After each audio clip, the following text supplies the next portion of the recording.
In the English translation, the one that I recommend best is by Abdullah Yusuf Ali.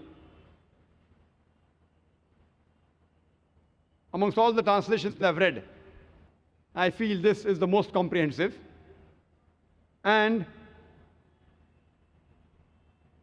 he took approximately 40 years to write the translation.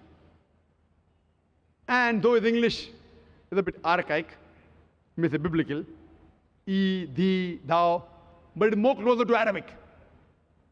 In normal English, when we say you, it's the same. In Arabic, you know, for you, for female is different, for male is different, singular is different, dual is different, plural is different, 6 types. Anta, anti, you know all. In English, one you, whether it's a male single or female single, male dual or female dual, male multiple or female multiple, all 6 is same, you, shortcut. So this archaic English is more closer, but it may be difficult for the modern people to understand. But there are other people who have made it easy. But Abdullah Yusuf Ali, overall, I feel the commentary that he has given and the footnotes and the index topic-wise, I recommend for a non-Muslim as well as for a Muslim, this is one of the good English translations available. The other one is the Sahih International, which has been translated a few years back by 3 American Reward sisters.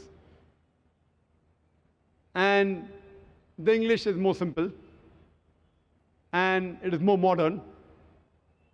The other translation is the Noble Qur'an by Taqiyuddin Hilali and Dr. Mohsen Khan. But this, I would not recommend it to be given to non-Muslims. Muslims fine, because there are too many brackets. In the footnotes, you have many hadith, you know, Bukhari, Muslim, which is good for the Muslims. But there are so many brackets that you fail to realize who is saying that, Allah or the person who's translated it.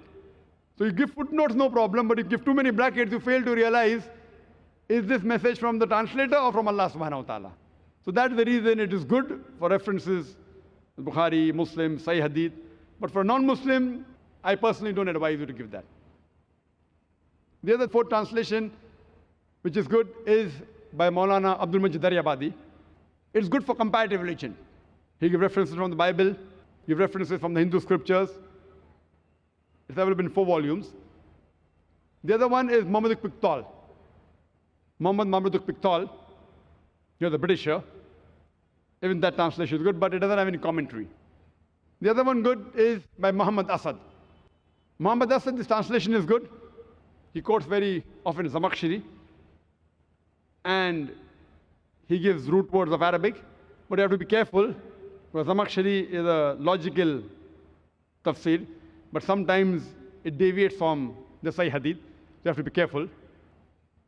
I normally prefer translations which are directly done from Arabic into that language.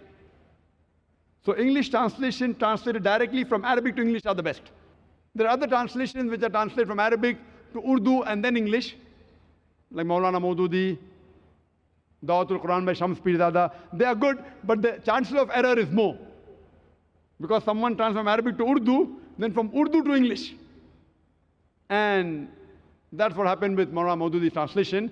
And the second edition, the second translation done by Zafar Ishaq Ansari is far better. So this was just a few translations which I named. There are other by T.B. Irwin. T.B. Irwin, the translation more of American English. And there are several other translations.